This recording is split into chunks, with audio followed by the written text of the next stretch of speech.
Welcome to another Does This Cause Acne episode, the series where I basically break down the questions that you guys bring me in every single episode, and then I answer about 5, 6, or 7 different questions and try to back it up with as much scientific evidence as possible. If not, then I go to anecdotal, basically people's experiences. And so with that, let's just jump into some of the things that you guys asked in the last video. Leave your questions for the next one below. This one I get a lot, so this is, does working out cause acne? And I can give you my own personal experience. So for me, when I started lifting at 15 years old, I started getting acne that same year, and especially even more as the years progressed. But I don't think that it was necessarily from the actual workouts as much as it was from the things that I was eating. Like you guys heard me talk about, huge amounts of dairy and whey protein and dairy derivatives, and that caused huge amounts of my cystic acne. Now, that isn't to say that working out doesn't cause you to sweat, and if you don't take care of that, take that off of your face, then that can definitely cause acne in my experience as well. And there is the idea that, as you work out, you balance your hormones actually, because your body is made for exercise, or human bodies are made for exercise, and also the fact that it can help you reduce cortisol levels. Now real quickly, I wanted to mention something that a dermatologist, Ivy Lee, who's a medical doctor of the Pasadena Premier Dermatology in California, said. He says that the amount of oil and sebum produced is directly influenced by the stress that you have in your body. He says anything that you can do to decrease stress by relaxing, being more mindful, focusing on wellness, and exercising all decrease levels of cortisol, lower stress, and reduce acne. So based on this guy, in his opinion, exercise actually does decrease acne, and I would agree with that. This is actually a really interesting question for number 2, which is, does sleeping on your side cause more acne for that side? So theoretically, if you had your face against the pillow and you always sleep on your right side, will your right side have a bigger effect than your left side? And I would say that obviously there's no scientific studies that back this up, but I would say that it makes a lot of sense.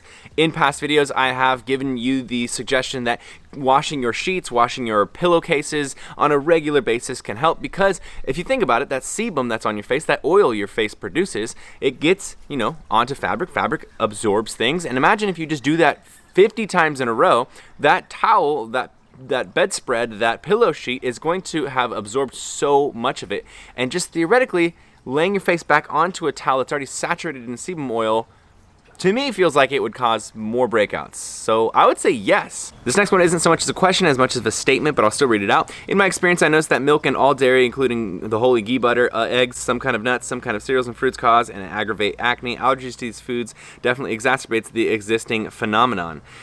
Is food that is manufactured in the same facility with milk have milk in it? I know milk is something you say to stay away from, so I just want to make sure if it does that I stay away from those foods. So yes, as I've said many times before, there is actually scientific evidence that dairy increases your acne by increasing the amount of mTOR in your body. Moving on from that though, I think it is a really important question that you just asked, which is, if it says on the back of the package that it was manufactured in a facility that also manufactures and produces egg and milk products, does that mean that it has dairy in it? No, that actually just is a thing that they do for liability. So basically, if you have like a deathly allergic reaction to dairy and you have to stay completely away from it, they would be in trouble if, a couple particles were floating through the air, landed in your food, you ate that, and they didn't write that down, and you died from it, you had your throat constrict or something like that. So that's more of a cautionary tale, just to make sure that they cover their butts. It's not necessarily to say that, like, the thing that you're eating, that when it says that on the package, has, a gram of dairy in every single serving, and they're allowed to, do that. It's just for liability reasons. So if you see that, it's completely fine to eat, as long as there's no dairy in it. Next up, what do you use to clean up your face? If you guys know me, I'm not a huge product user when it comes to the actual acne, your active acne, but I have in the past talked about something called Aquanil. And this is a product that I got from my dermatologist way back in the day. He gave me like a ton of these little tubes. And I don't know if you can still buy these, but that is what I was using for a long time. Now, because I can't find Aquanil anywhere, I'm with Banish, which is an acne scar company, and they help with redness and scars, things like that. You can check out the link and everything below this video. But they have a product that is a cleanser. So what I've been doing is using that in the same way that I used to use Aquanil, which is basically bringing it to the gym with me. And as soon as I finish working out, I'm covered in sweat. I go straight to the locker room, wash my hands really, really well, and then I apply a little bit of that cleanser, wash it off my face. And the real reason is just to get that sweat off my face. Any dirt that might have come in contact with my face, I want to get that off as soon as possible. And I'd say, hey, might as well throw like a really light cleanser on top of it. Whether or not I feel like that has a huge impact, I still like to do it. And then sometimes I'll use it in the shower, but usually I just reserve to using that just after my workout. Next up, this is a really good question because as you guys know, I personally have a huge problem with dairy. It does cause acne. It's a personal experience as well as something that's backed by science. But the other one that I think a lot of people are curious about is, does eggs cause acne? Do eggs cause acne? When looking into the science of it, I can't find any studies that actually prove that it does or does not. Now, so what I did was I basically just looked through the internet to see if anybody had any experiences with it. I, in the past, don't believe that eggs caused me to break out because I did move to an egg protein powder when I found out dairy was bad, and then I moved from there to a plant-based protein powder, which I'm using now, which is called Vivo.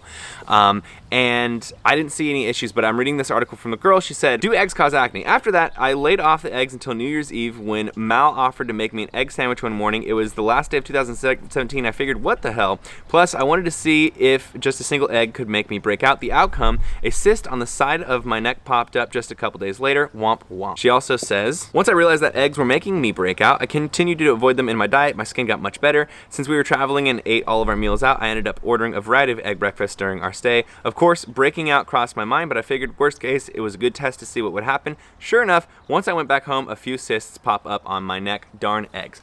So from this girl's experience, she's saying that eggs did cause her to break out, and this is a good point. Everybody has a different, I guess, panel of allergies and whatnot. So we all have to abide by the science when it comes to high glycemic foods, high dairy intake, when it comes to high fat intake, alcohol. All those things are scientifically proven to increase mTOR across the board for everybody, and that increases acne.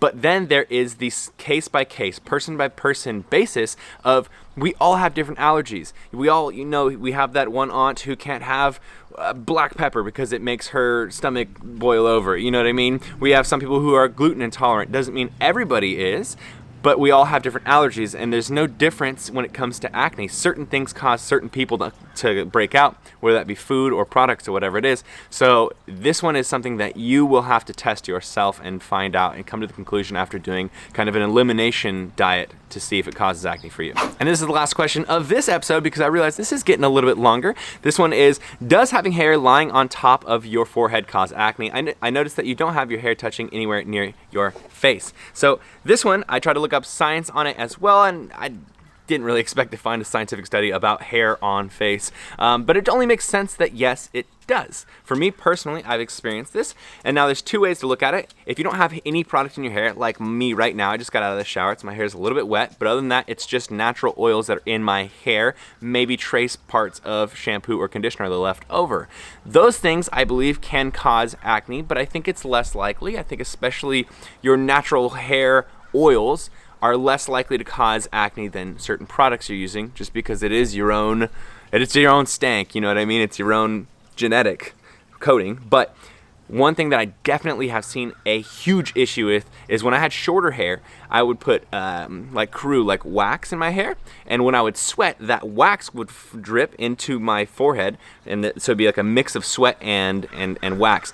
And every single time I would get cysts all over my forehead whenever I was using wax. This is, for me, unequivocally true that if you use high amounts of hair product in your hair, especially wax, which is like, it just makes sense, wax, when it cools down, it is going to plug your pores, that you are going to see issues with acne where your face is touching your hair. So I would keep that in mind. I definitely, as I found that out, just decided to stop using any product, and when I did need to shape my hair, this is kind of a cool tip, I would just use the moisturizer that I was already using on my face, which I know it's not going to do much for shaping your hair, but it's a little bit of something to put in there, and then when it sweats through, I already know that the moisturizer doesn't cause me to break out, so boom, it's not going to cause me to break out when I'm working out and that sweat is coming onto my face. So that's really important, I think. And with that, that brings us to the end of Does This Cause Acne? Hope you guys aren't tired of hearing me talk. Hope you could keep up with how fast I'm talking. I just like to get through these videos quickly because I know we all have a lot to do with our days and nobody wants to sit there, waiting for someone to catch their words and stuff. So I try to make this as quick as possible.